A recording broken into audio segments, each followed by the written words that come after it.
Ертеде түлкі мен тырна дос болыпты. Бір күні түлкі тырнаны қонаққа шақырыпты.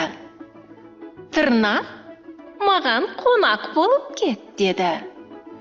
Тырна дәмді тамақ ішкенді жақсы көретін, қуана келісті. Айтулы уақытта тырна келді. Есікті қағып тұрып, түлкі маған қандай тамақ береді екен деп елестетіп тұр. Кел, тырна, төрлет, деді түлкі. Сені көргеніме қуаныштымын. Түлкі қонақты құрметтеп, төрге шығарды да, былжыр ботқаны тәрелкеге молынан салды. Жей ғой, тырна достым, ұялма. Тырна қанша тырысса да, түлкінің берген тамағын жей алмады.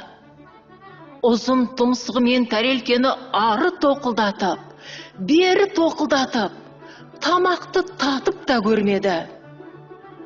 Түлкі өзінің тәрелкесін тілімен жалап жұқтап қойды да. Тырна, менің тамағым саған ұнамады ғой деймін. Жарайды, өзім таусып қояйын, деді. Түлкі ботқаның бәрін өзі жеп қойды. Кешір, тырнажан, саған беретін басқа менде еш нәрсе жоқ. Тырна қанатын қағып былай деді. Жарайды, енді сен маған қонаққа кел. Келесі күні түлкі тырнаның үйіне қонаққа келеді. Амансың ба, тырнажан? Жағдайың қалай? Бәрі жақсы ма, деп жайын сұрады. Қайырлы күн, түлкішек. Сені күтіп отырмын. Тырна түлкінді үйіне кіргізіп, дастарханға шақырады. Дастархан үстінде қою көже құйылған, биік, жіңішке құмыра тұр. Түлкі, дәм тат.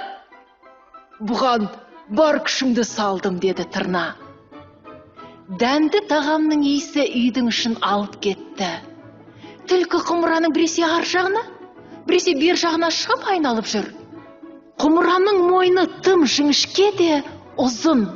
Түлкінің ең болмаса тілмен жалауға да шамасы келмейді. Ал тырнаның ұп-ұзын тұмсығы осы құмыраға дәл жарасып тұр.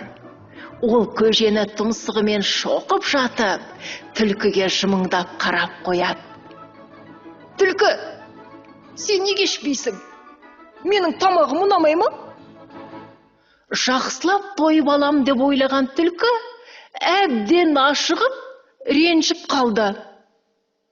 Қоштаспастан есікті тарсылата жауып шығып кетті. Ал тырна болса, қанатын қағып қала берді. Содан бері тырна мен түлкі дос болмайтын болыпты. Әрине, енді қалай болсын? Түлкінің өзінің істегені алтынан шықты.